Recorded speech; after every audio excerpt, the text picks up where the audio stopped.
माँ शारदे को नमन।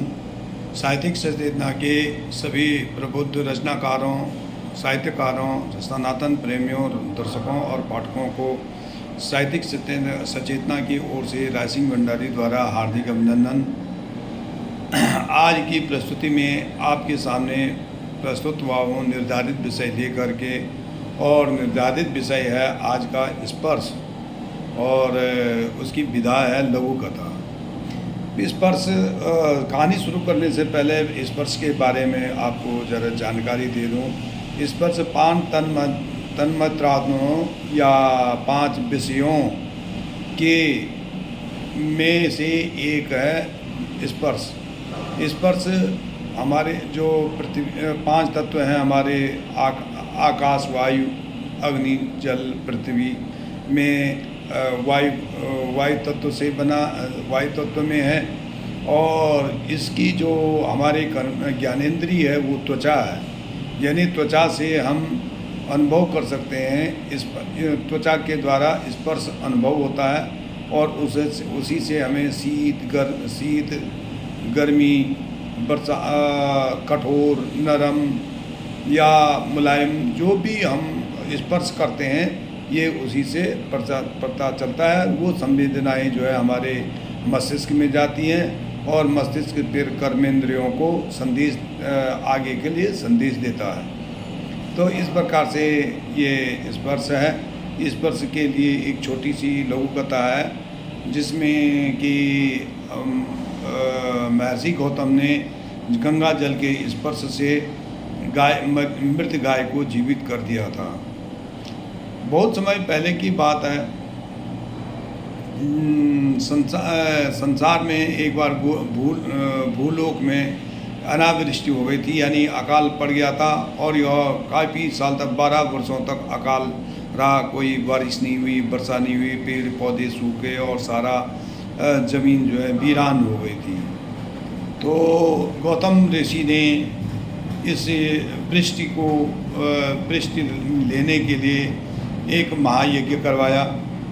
महायज्ञ में ब्रह्मा जी प्रसन्न हुए। उन्होंने कहा, बेटा आपने ये यज्ञ करवाया, मैं आपसे प्रसन्न हूँ। आपके यहाँ कुछ खाने लोग आएंगे, क्योंकि वृष्टि तो हो नहीं रही है, इसलिए आपको जो है एक चिंतामणि नामक का धान का बीज देता हूँ, जो कि प्रातः बोए जाएंगे, दोपहर में पक जाएंगे, और शाम को काट करके उसको भोजन बनाया जाएगा। तो ऐसा करके ये दैनिक काम होगा, और दैनिक काम में आपको कोई परेशानी नहीं आएगी।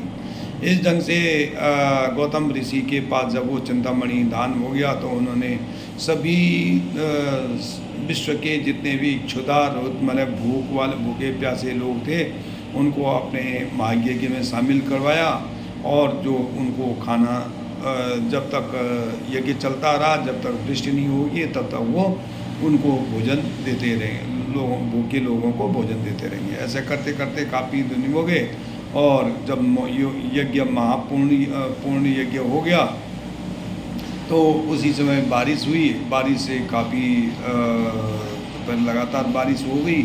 बारिश होते काफ़ी वनस्पति फिर वापस मुलायम, मतलब उसमें कोंपलें आने लगी, धान्य उपज होने लगी, और धीरे धीरे करके सारा अपनी अवस्था पे आ गया। तो सारे लोग अपने अपने घर के चल गए और पैसे खेती कमाने लगे। तो उनमें से उन्हीं आगंतुकों में से, निमंत्रण में से, देवदारू नामक जंगल से, वन से कुछ ऋषि आए थे। वो भी उनकी आतिथ्य में थे गौतम ऋषि की। तो गौतम जब सब लोग चले गए, तो उन्होंने अपनी आज्ञा मानी कि महाराज ऋषिवर, अब हमें भी जाना चाहिए। तो ऋषि ने कहा कि तुम रुक जाओ, तुम लोग कहाँ जाओगे, यहीं रहो, और यहाँ पूजा पाठ तुम यहाँ करो।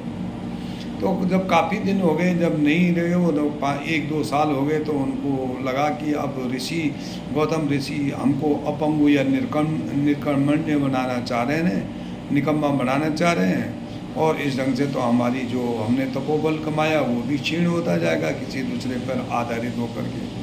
तो एक दिन उनके मन में द्वेष आ गया, अहंकार आ गया, और विद्रोह आ गया। उन्होंने क्या किया कि एक अपने तपोबल से एक जल को मिट्टी को अभिमंत्रित किया और एक गाय को प्रकट कर दिया। गाय को उन्होंने उस धान के खेत में जहाँ पे सुबह बोते थे, दिन में पैदा होती थी, दिन में कट जा मतलब फसल पैक हो जाती थी, शाम को कट जाती थी, उस खेत में उसको गाय को छोड़ दिया।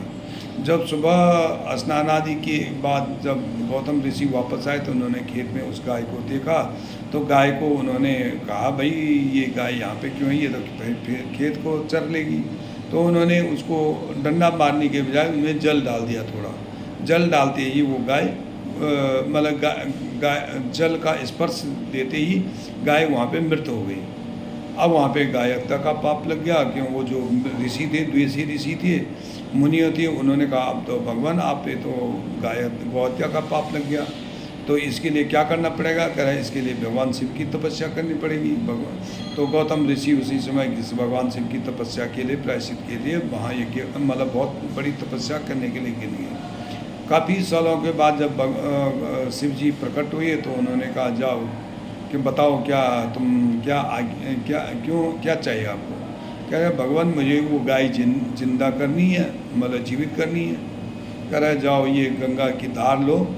उन्होंने अपने लठ से गंगा की धार को उसके हाथ में गौतम ऋषि के हाथ में दिया और कह रहा है इससे तुम्हारी गाय स्पर्श करते ही गाय जीवित हो जाएगी और तुम्हें ये भी पता चल जाएगी ये किसका काम था।